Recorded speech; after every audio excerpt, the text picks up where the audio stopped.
Conduzco en soledad por una carretera interminable, atravesando el desierto más árido del planeta. La ruta se estira como una cicatriz en la tierra, una línea de asfalto que parece perderse en la nada. El silencio es absoluto, apenas roto por el rugido del motor y el viento que golpea las ventanas.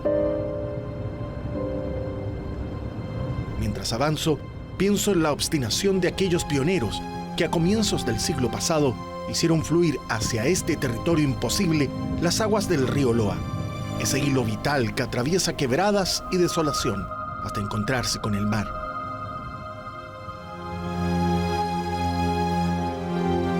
A lo lejos, entre la aridez y el polvo, aparecen las cicatrices de un pasado que aún respira, tuberías oxidadas, muros erosionados, ruinas de metal y piedra que hablan del esfuerzo titánico de llevar hasta aquí el agua, ese recurso frágil que sostiene la vida en un lugar donde nada parece sobrevivir.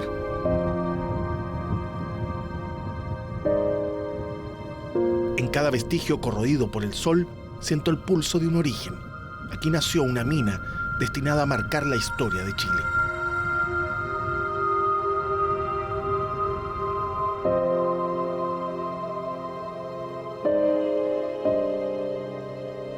Con la llegada del ferrocarril en 1900 y con la promesa de una nueva era, el desierto abrió sus entrañas a una escala nunca antes imaginada. Es así como en estos desolados paisajes comenzaron a levantarse monumentales obras de ingeniería.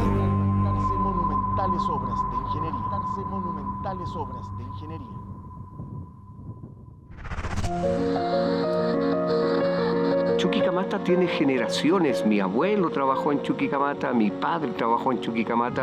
Esta radio nace el año 1971, nace en el campamento de Chuquicamata y nace en amplitud modulada. Chuquicamata ostenta en el arco de su entrada las piedras del propio mineral y una ancha avenida conduce a este centro de producción que tanta importancia tiene para la economía chilena. Muchas gracias, Chuquicamata, por lo que nos entregaste. Queremos que se mantenga el recuerdo de Chuquicamata. Aquí se produce la mayor parte del cobre que Chile envía a los diversos mercados internacionales.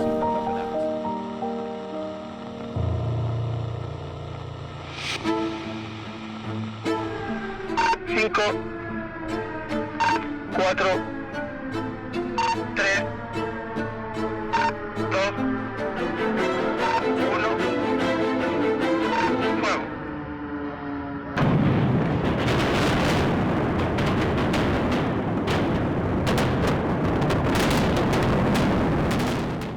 En el corazón del desierto más árido del planeta se abre una huella monumental, Chuquicamata. Un gigante de 6 kilómetros de largo y una profundidad de más de 1 kilómetro, desde donde miles de hombres y mujeres han forjado la historia del cobre chileno.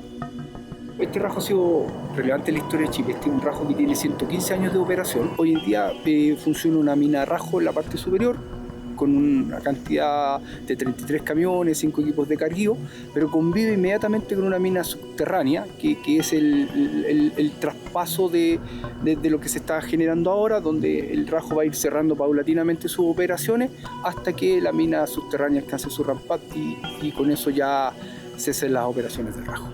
Es decir, tenemos ¿para cuánto tiempo con esta mina a rajo abierto? Se estima que nosotros debiéramos acompañar el ramp-up de la mina subterránea y eso se han dado un par de fechas. Hay una fecha inicial que el 29 ya esta mina debiera ya estar en su etapa final, por ahí salió una fecha 35, pero en este rato nosotros hasta el 29 hay mina rajo operativa con camiones de extracción, con pala electromecánica, con perforadoras y con tronadura, con minería propiamente tal. ¿Cómo era este lugar? Porque uno ve ahora una tremenda huella en el pleno desierto, pero ¿cómo era este lugar antes de que se convirtiera esto, un socavón tan grande? Al inicio esto era cerro, solamente cerro. La historia de Chuquicamata parte que allá por inicio de los 1900, donde a Estados Unidos llegan algunas noticias de que aquí había cobre que estaba, o un mineral importante que estaba en el piso. Entonces llegan emisarios, revisan y dicen sí, y ahí empieza ya toda esta vorágine de llegar gente acá a Chuquicamata y empezar a hacer minería. Pero como te digo, en los inicios esto eran cerros, y aquí estaban las culturas antiguas, los indios chucos, que fueron los primeros mineros que se conocen desde el sector. ¿Quiénes son los primeros extranjeros que invierten acá? ¿Cuál es la historia un poco de la inversión? Porque finalmente ahora es de Codelco, pero tiene toda una historia, ¿no? Sí, esto parte por allá por el 1910, cuando llegan los hermanos Guggenheim. Ellos son los primeros y crean la Chile Exploration Company. Ellos parten con eso.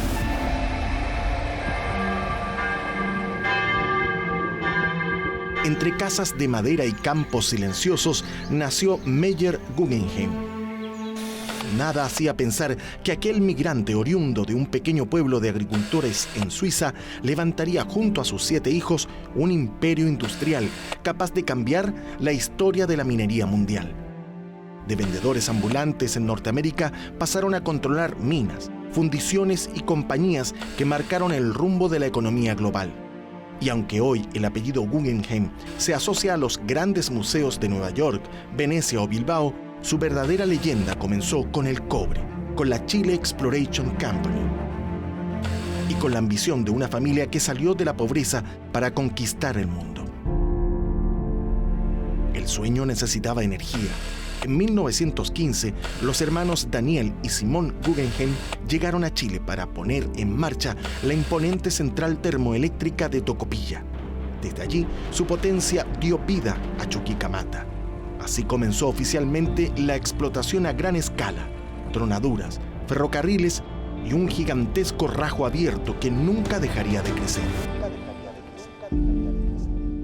Oficialmente Chuquicamata parte el 18 de mayo de 1915, cuando se realiza la primera tronadura con el presidente Ramón Barros Lugo, que desde la moneda en Santiago aprieta o da la orden para hacer la primera tronadura. Ahí comienza la historia oficial o industrial de Chuquicamata.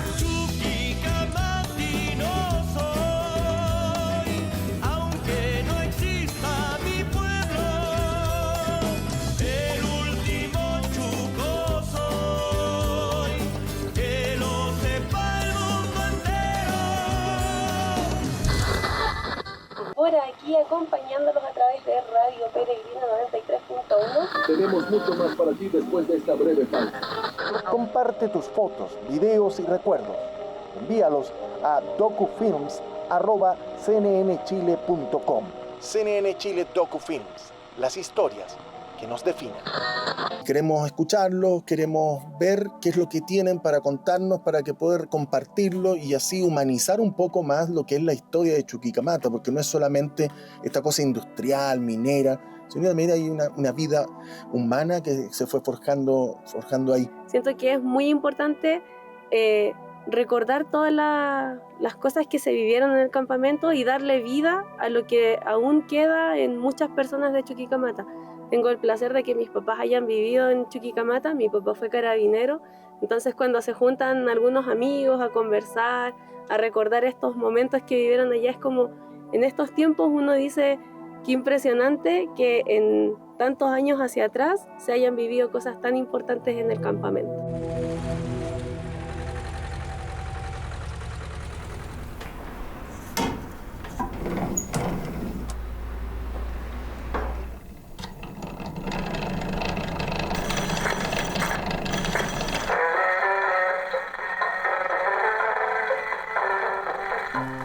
Me llamo Luis Zavala Ahumada, 60 años como suplementero en Chuquicamata y también era lustrabota, canchero de la Llareta de las pulperías en Chuquicamata de la 2 y la 3 y donde también encerábamos las casas, limpiamos los baños y así tantas cosas, cobrador de los techos, de las micros y tantas cosas más que se hacía en Chuquicamata. Bueno, uno lo hacía como habían dicho, como niño, pero resulta que esto para mí fue como una profesión que se me pegó en el cuerpo.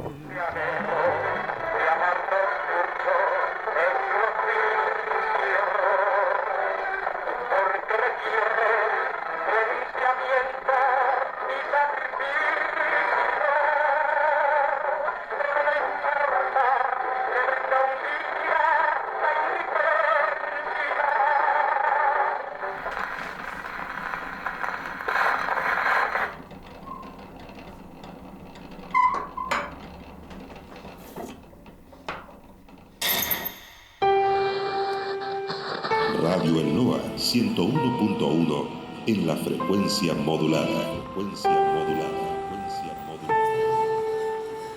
Una vez que comienza la década de los 70 en el campamento de Chuquicamata, la única manera de poder acompañar a parte de los trabajadores y la vida social de Chuquicamata fue implementando este medio radial vinculado a lo que era Codelco en esa época. Para poder propiciar cierto entretenimiento, música e información. Esta radio nace el año 1971, nace en el campamento de Chuquicamata y nace en amplitud modulada. Amplitud modulada que tenía una capacidad de expandir sus ondas, incluida Perú, Bolivia, Argentina, en la extensión, porque la banda de amplitud era más extensa que la frecuencia modulada. Desde esos años acompañó a la gente de Chuquicamata hasta el proceso de la bajada definitiva de todos los habitantes de Chuquicamata al campamento de Calama en la década de los 2000, 2002, 2003. Bueno, yo llegué a Chuquicamata, llegué a los 2 meses de edad, porque mi papi ya ahí primero estuvo trabajando en la Foli y de la Foli pasó a Pulpería 2 y de Pulpería 2 pasó a Carrocería. Entonces cuando mi papi pasó a Pulpería 2 me dejó buscar a mí y a mi hermana, que en paz descanse. Éramos 2 y llegamos a la D213 donde estaba mi abuelita y mi abuelito. No quise entrar a Chuqui, tuve 8 oportunidades de entrar a Chuquicamata. No me gusta que me manden, me gusta ser independiente. Yo por eso cuando salí de la Escuela América, salí de sexto preparatoria y de ahí ya me dediqué a firme a vender diario. Si yo vendía diario cuando estaba en tercero preparatoria, vendía diario. Mi madre sabía que yo vendía diario, mi padre no. Cuando yo salí de sexto, entonces mi padre me dijo, ya tenés que irte a la San José para ver qué carrera quería seguir. Y yo le dije, no, yo papá no quiero estudiar más. Me dijo, ay, ¿para qué le voy a estar diciendo lo que me dijo? ¿Me entiendes? Entonces a trabajar, pues, me dijo. Y cuando yo le dije, yo trabajo, papá, ¿y en qué trabajáis? Y yo le dije, mire, yo vendo diario, lustro zapatos, cobro los techos. ¿Y qué te creí? Y me dijo, tal por cual, y me pegó la cachechazo, me pegó. Me dijo, no te vayas a arrepentir, no, me dijo, a trabajar, no, me dijo. Hasta el día de hoy, gracias a la hija que no me arrepentió y todo lo que tengo lo tengo gracias a mi esfuerzo y sacrificio, todo.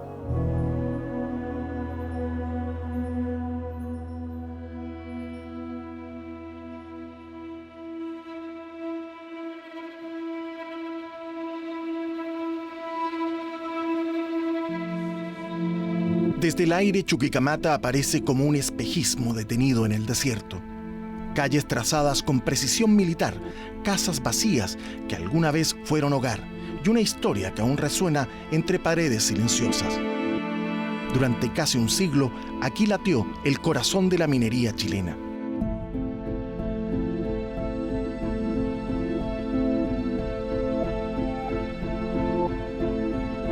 Pero el tiempo y la tierra avanzaron sin tregua. Las familias fueron trasladadas, no solo por una atmósfera marcada como zona saturada de material particulado, sino porque el crecimiento monumental del Rajo amenazaba con devorar al campamento entero, protegido desde el 2015 como zona típica. Hoy, este lugar es un testimonio congelado en el tiempo. Escuelas, plazas, clubes deportivos, todo permanece intacto, pero sin voces. Un patrimonio que se resiste a desaparecer, aunque convive con la erosión del viento y el peso del pasado. Chuquicamata ya no es un campamento habitado, es un archivo a cielo abierto, un espejo de lo que fuimos, de lo que la minería construyó y de lo que aún debemos decidir sobre nuestra memoria. Porque incluso vacío, Chuqui sigue hablando. Solo hay que escucharlo desde arriba para comprender la magnitud de su historia.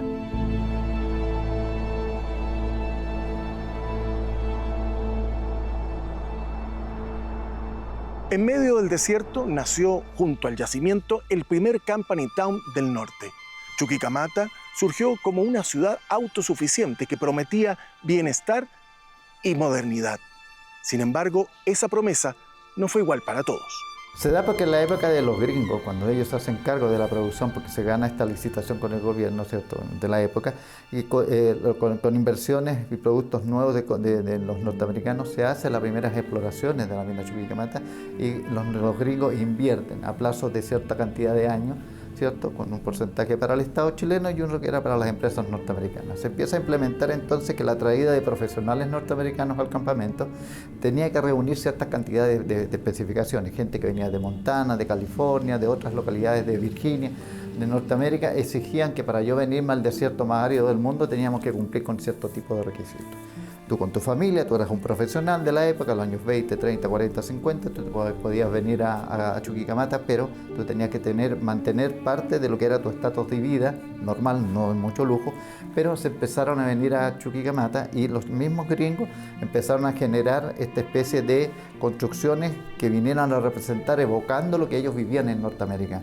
Estructuras, construcciones, arquitectura, diversión, deporte, todo eso se implementa en el campamento. El campamento americano estaba arriba el americano que le decíamos nosotros, que eran para puro, no sé cómo decir la palabra, pero nosotros lo entendíamos por gringo, ¿me entiendes? Y en la parte de abajo estaban lo que eran los empleados y los obreros. Y teníamos también donde estaban los buques, que eran para los solteros, eran los buques. Toda la gente que llegaba, no sé, sin familia o llegaba a buscar pega a Chuquicamata, ya lo metían en los buques, ¿me entiendes? Pero el americano era para los gringos. A diferencia de lo que eran los obreros que venían enganchados después de la desaparición de lo que fueron las salitreras en el sector norte, los que venían desde el sur, la cercanía de los países limítrofes también llegaron a nuestro país, habían chinos, habían peruanos, habían bolivianos. Había un sinnúmero de personas que vinieron a capacitarse, pero a trabajar como mano de obra a Chuquicamata. El obrero hacía la pega física, más brusca, más bruta, el volteo de la mayoría de los volquetes, en este caso de trenes, para que lo ubiquemos, se hacía manualmente. La movilización de las niñas se hacía a pulso, el raspado de las latas en los cátodos también se hacía a pulso. Muchas de estas situaciones también provocaban muchos de los accidentes que lamentablemente, como les contaba, propiciaron, algunos más leves, otros más graves. Esa condición entonces crea que la condición de vida del gringo a la del obrero trabajador, que podía ser chileno o de otras nacionalidades, cumplía con las condiciones básicas de habitabilidad. El chileno o el obrero, en este caso, que vivía en Chuquicamata, tenía confección de casas que eran en hileras por bloque. Había una sección para solteros, uno para familias grandes, otro para las latas, que eran condiciones casi infrahumanas porque la temperatura aumenta en el verano, por lo menos, con una lata encima, por eso se pusieron lata y las condiciones de las familias empezaron a tener esta diferencia. El campamento de las latas, ¿cierto? Era llamémosle, eran dos casas juntas, ¿cierto? Y una se dividía con un dormitorio y dos dormitorios. Y así, porque todas eran pareadas las casas en Chuqui. ¿Entendí? Entonces, las latas yo las conocía así las conocí, pues, y en la esquina, una que no tenían agua, pues, no tenían agua, y los baños igual, pues baños públicos tenían que ir a la esquina. Pues.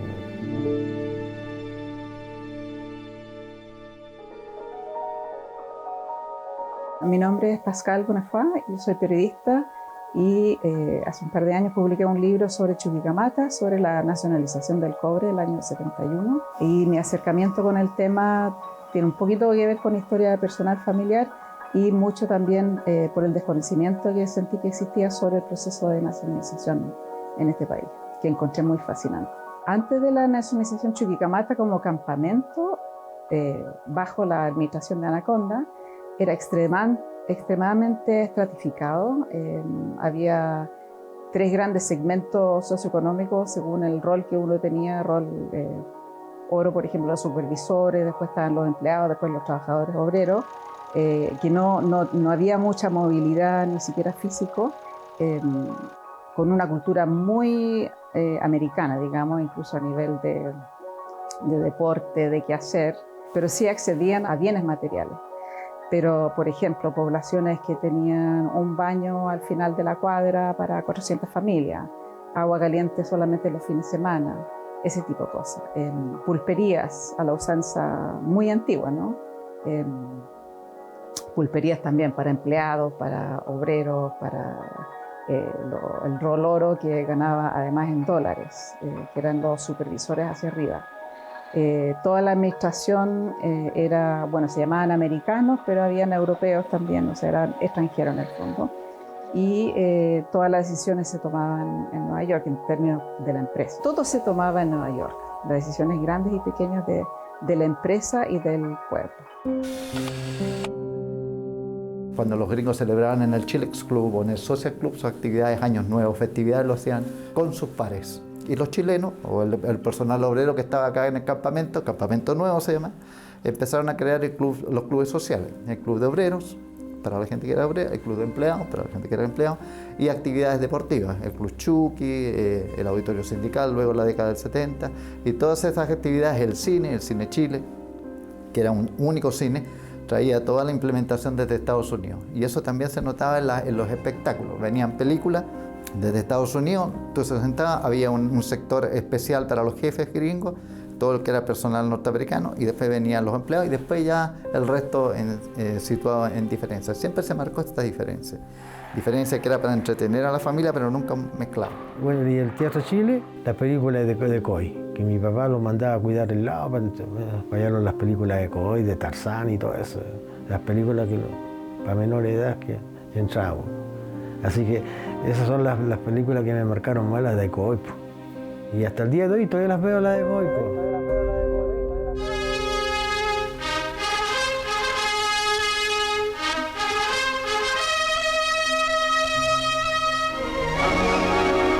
De acuerdo con su costumbre tradicional, la Chile Exploration Company obsequió relojes de oro a los empleados y obreros con 30 años de servicios en las subsidiarias de Anaconda. La estabilidad de que gozan tanto los empleados como los obreros en las subsidiarias de Anaconda y el elevado número de ellos que alcanza a obtener la referida recompensa de los 30 años de servicios demuestran el incentivo que para los trabajadores significan las justas remuneraciones y las excelentes condiciones de vida que encuentran en el mineral de Chuquicamata. Los mineros eran tal vez los trabajadores mejor pagados del país, con una serie gigantesca de bonos y compensación para la familia, compensación, digamos, asignaciones económicas para las mujeres y según el número de hijos que tenían. Entonces tenían mucho mejores salarios que el resto de los trabajadores, pero vivían en condiciones muy paupérrimas, pero sí accedían a condiciones, a bienes materiales. Se presentó el nuevo modelo Falcon 1968. El gringo llegaba con sus vehículos gringos. Si tú te das cuenta, en Chuquicamata teníamos de todo, Falcon, Grey, todos los autos que aparecían en las películas llegaron a Chuquicamata. El T1, el Ford, hablamos de la década de los 20 hasta lo más actual, hasta que se van los gringos. Teníamos de todo, le digo yo, porque ya no se pagaba luz, no se pagaba agua, ¿cierto? Teníamos registro civil, teníamos carabineros, teníamos investigaciones, teníamos todo lo que se usa en una ciudad. Chuquicamata ostenta en el arco de su entrada las piedras del propio mineral y una ancha avenida conduce a este centro de producción que tanta importancia tiene para la economía chilena. Ya este centro minero se ha convertido en una verdadera ciudad que alberga alrededor de 25.000 personas. En el comienzo eran solamente un campamento minero, situación que se trató de mantener durante algún tiempo, pero luego con la diversificación y la cantidad de personal que la mina Chuquicamata requirió para su expansión, porque se empezaron a romper récords de producciones de cobre y la implementación de los norteamericanos, más el desafío de poder implementar mayor capacidad de producción de cobre, porque era realmente el metal rojo, era el que producía los valores para que Chile pudiera seguir trabajando y produciendo desde Arica a Punta Arenas la implementación de hospitales, escuelas. Esta hegemonía que se encontró en Chuquicamata entonces viene a reflejar que se empezó a invertir en el campamento. Era una mini ciudad con todas sus complementaciones necesarias, correo propio, hospital propio, enfermería propio, teníamos negocios propios, buses propios, todo era en una ciudad, vamos a decir, una especie de burbuja, aún con la cercanía que teníamos con Calama, como ciudad Calama. Desde una torre de control se hacen señales de que el campo debe estar totalmente evacuado para evitar accidentes.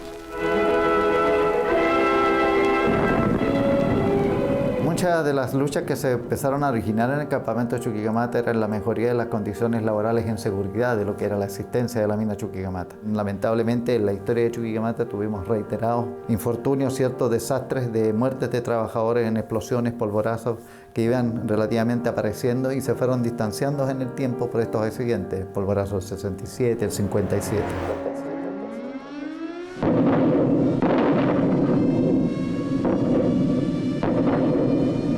Sentimos el polvorazo, una cosa en la mañana como a las 8 y tanto sentimos. Y no sabíamos qué es lo que pasaba. Y ambulancia, sirenas para allá, sirenas para acá. Y después supimos que había una explosión en la mina. Ya Zavala me dice, voy a tener que salir a vender el Pucará por el accidente que hubo en la mina. Así que salí yo a vender el Pucará y me acuerdo que vendí 700 Pucarás en un rato. Era el boom de la noticia, que eran 22 personas que estaban fallecidas. Recoger, vaciar, pasar el mineral a la tolva del camión que maneja otro hombre tragado por la máquina. Porque siempre el cobre es lo que siempre el cobre es.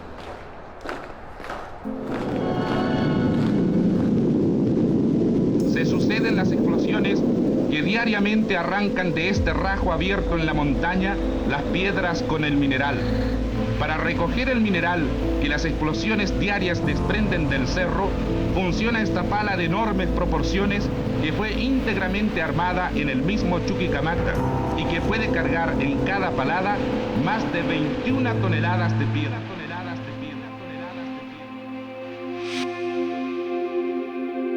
Junto a mí, la pala mundial, un símbolo del poderío de Chuquicamata. Con ella se removieron millones de toneladas de roca para alcanzar niveles de producción que asombraron al planeta. Aquí, el cobre se convirtió en leyenda y esta pala en un emblema de una época. Así comienza el camino del cobre, movilizando a gigantes. Gigante es la naturaleza y gigantes son las máquinas. Y gigantes son las máquinas, y gigantes son las máquinas. Una audaz política minera para que refinemos, fundamos, industrialicemos el cobre y el hierro chileno. Vamos a expropiarlas de acuerdo con nuestras leyes y vamos a pagar la indemnización legítima.